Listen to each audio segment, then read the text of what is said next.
విజయ్ గారు, it's a pleasure working with you.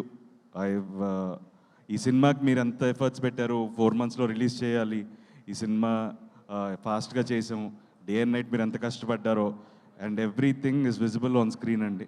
And మీరు ఈ సినిమాతో ఒక మంచి కమర్షియల్ డైరెక్టర్ అవ్వాలి, ఇంకా ఎన్నో పెద్ద పెద్ద సినిమాలు చేయాలని మనస్ఫూర్తిగా కోరుకుంటున్నాను. And producer Radhamohan garu, someone who's very passionate about cinema అండి. ఎప్పుడు సెట్లోనే కనపడుతుంటారు అండ్ ఎప్పుడు దగ్గరగా ఉంటారు సినిమాకి. సో ఆయన నెక్స్ట్ శర్వాతో చేసే సినిమా కూడా పెద్ద హిట్ అవ్వాలి, అలాగే ఈ సినిమా పెద్ద హిట్ అవ్వాలి, ఆయనకి చాలా డబ్బులు రావాలి, ఇంకా మంచి మంచి సినిమాలు చేయాలని మనస్ఫూర్తిగా కోరుకుంటున్నాను. ఈ సినిమా జర్నీలో I last someone very close in my family.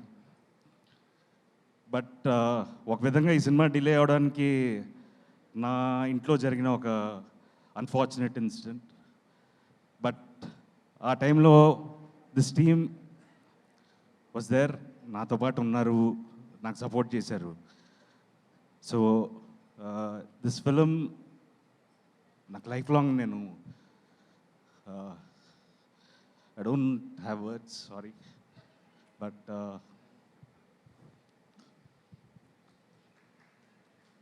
Thanks బాబాయ్. సో సినిమా అనేది it's a collective effort. So ఈ సినిమాలో every one deserves success, from Sricharan, Sridhar గారు, సాయి, మనోజ్, అదితి, ఆనంది, రాధామోహన్ గారు, అందరికీ ఒక్క మంచి సక్సెస్ కావాలి, ఇంకా మీ ముందు ఎన్నో మంచి సినిమాలు తీసుకురావడానికి. సో మీరందరూ తప్పకుండా ఈ సినిమాని చూసి మంచి ఘన విజయాన్ని మా టీంకి ఇస్తారని మనస్ఫూర్తిగా కోరుకుంటున్నాను. సో అందరూ తప్పకుండా మే 30వ తారీఖున ఈ సినిమాని థియేటర్లో చూడండి, మమ్మల్ని ఆశీర్వదించండి.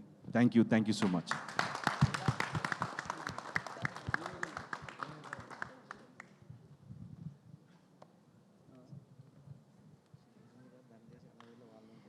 ఎస్, నారా రోహిత్ గారు చెప్పినట్టుగా మే 30వ తారీఖున మనం భైరవం సినిమాని చూసి